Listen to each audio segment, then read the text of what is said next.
Well, in 2014-2015, it was reported by Statistics Canada that there were a total of 110,000, or a little over 110,000 adult offenders in either custody or community programs. A new program is being offered by the Church Council on Justice and Corrections that will give more inmates the opportunity to hear the perspective of their victims. It's called the Empathy Project, and we're joined today by Sharon Dunlop and Rebecca Bromwich, both from the Church Council of Justice and Corrections. Welcome to both of you. Welcome. Thank you. So first of all, tell me about the Church Council on Justice and Corrections. Exactly what do you guys do?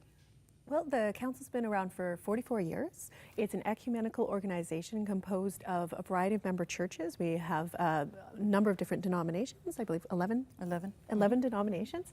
And our principal goal is to shine a light on restorative justice, but there are a number of different ways and a number of different programs in which we've done that. Mm-hmm. Right. The Church Council on Justice and Corrections was born actually out of the Canadian Council of Churches. So.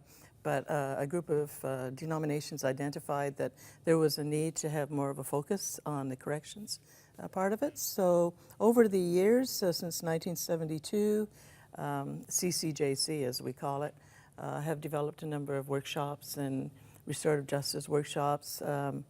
They were very much involved in the abolition of the death penalty back in the 1980s, 87 or something like that, and continue to closely monitor that. And they advocate very strongly for people who have been incarcerated, who might be facing the death penalty in other countries, to get them back into Canada. And that. So tell us about this Empathy Project, because it's kind of taken off a little. Yes. So back in 2012, at the Pittsburgh institution, it's now known as Joyceville Minimum Unit, there was a group of inmates, but one in particular who was quite concerned that he never had the opportunity to speak to the victim and to tell that person how sorry he was. The inmate was upset that he didn't? He was, yes. Okay. So working with the chaplain was able to resource this project. It came out of Nashville, Tennessee. I think You Have the Power. It's one of their programs, more focused for victims. And she brought that program into Pittsburgh, and there were 23 inmates who signed up for it initially to take part. And then over the next year or so, the chaplain encouraged CCJC to consider using or taking it on as one of their projects. So we've done that. And as funding is available, we've been able to offer it in different institutions. It's now been offered in 7 institutions, seven federal institutions, and served over 83 people. And that one part of the program is to train the trainers, so there are people able to deliver the program in other facilities as well. And so explain the nuts and bolts of the program. How does it work? There's 12 modules. Okay. So, and the 12 modules can be done over a period of 12 weeks. Okay. Or if you want to really just kind of keep that momentum going, you can do 2 modules a week. And so it's a series of DVDs, and there's discussions, and there's papers and talks, and there'll be newspaper articles and all that sort of thing. And the one thing that kind of two things kind of stand out for me. One is I do prison ministries, so I've often heard people say there were no victims in my offense. And as we have found out that there are many, many victims in the offense. The second thing is that it shows that how it impacts the victim, whether it's a serious offense or one that would be considered to be less serious, is pretty much the same. It's repetition. So that idea of repetition comes out throughout the program. And I think about it in God, and when we do something against another person, it's an act against God, it's an offense against God. And I'm not entirely sure. I don't think God says, well, this particular offense was more serious than this particular offense, right?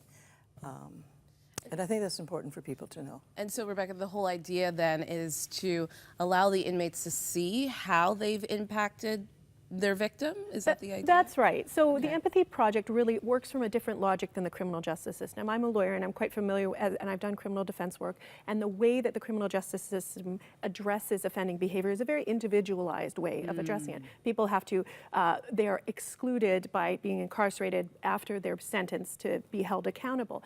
But how do we get to that accountability? And the Empathy Project is really about getting to that accountability. So providing the people who participate in it an opportunity to think differently about victimization, think differently about themselves, not just as an individual, but as a member of a community, and how that community is harmed by what they've done, and also for them to reflect back on their experiences too of victimization, to sort of get a different sense of the connectedness of everybody. So working with a logic of inclusion with a starting premise, a faith-based premise that all of these people are children of God, no matter what they have done, and they need to be held accountable for what they've done, and the public needs to be protected. But at the same time, as you mentioned in your, as you opened, over 100,000 people are involved in some way with correctional services, and at least 37,000 of those people are in jail on an average day. Today, right now, there are over 37,000 people in jail in Canada, and the truth is, the vast majority of those people are coming out. So what's going to happen? This is why this is such an important program.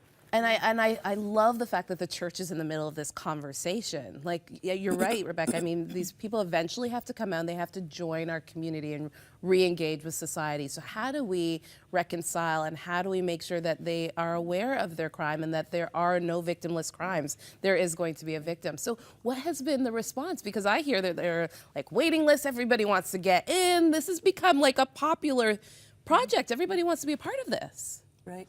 Yeah, and you're right, exactly. And then as I was saying about victims and thinking that, well, if they have a commodity that they sold and so therefore it's not really a victim, but they don't say, if you're thinking about a drug offense, for example, they don't think about the families that are affected by the person who purchased that drug. They're not thinking about their own families once, you know, they've either committed the crime and been charged, or even during that whole process of what they're doing, or the first responders, you know, the police and the ambulance people, or their friends and the co-workers, you know, they'll have time away from their employment. How does that affect the people that they work with? So, and I'd like to also point out that even though it's sponsored right now with the Church Council on Justice and Corrections, it's open to all offenders, regardless of their faith, belief, and that it, because empathy needs to be developed in all of us. Encourage it. Yeah. Yeah, and certainly to speak to what you're saying about the popularity of the program, when I was doing prison ministry when I was in Ohio, and so that's what brought me to think about restorative justice, what I found was a lot of the people thirsted, right? They had a thirst for redemption, they had a thirst to change their lives, and they really didn't have the tools or resources available for them to change their lives. And some of that happens through social programming, some of that happens through, you know, funding and a variety of supports, but part of reintegrating people into society is to really, you know, help them understand how to bear each other's burdens and to be members of community. Talk to me about the victims. Do they get involved in this process at all? So the Restorative Justice Project is one, or program is one that you have the offender and the victim, if both parties are willing to meet, to come together and to talk and just kind of share, you know, why the victim gets to ask that important question, why did you do this, you know, to better understand. In the current judicial system, that opportunity is not given to the victim. You know, the offender's up there in the court, the whole court process. The victim is sitting back and never has that opportunity to ask why. But the Empathy Project is in concert with that because you have to develop empathy. You have to understand the effects of your offense or on another person. And also, the Empathy Project takes people back and, you know, starts to trigger something that may have been repressed in their own minds, you know, that they have been a victim at some point, and that has led them to this particular action, whatever that action is. Yeah. I think that because of the need to protect people and because of the need for victims to consent to being involved in any process involving a past criminal offending incident against them, what I would say that the Empathy Project does is it opens the door. It provides for the possibility of perhaps that happening at a later point. In the court process, there is the opportunity for victim impact statement. Victims can participate in parole hearings. So there are some places in which victims are permitted to participate, but not enough, in my opinion, and certainly in the opinion of the Church Council. Council, we are here to shine a light on restorative justice, and we would like to see a lot more victim involvement. The Empathy Project sort of opens the possibility of victims becoming involved and there being some kind of reconciliation. And I love the fact of self-care, because that's what this is, right?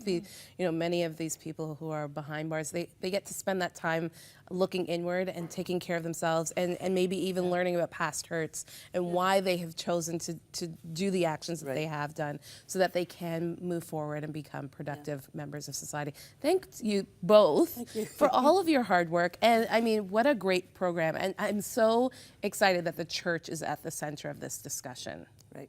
I think that's the logical place and the best place. Yes. We're talking about restorative and healing justice. That's God's justice. That's what we need to be promoting. Thank you again. Thank you.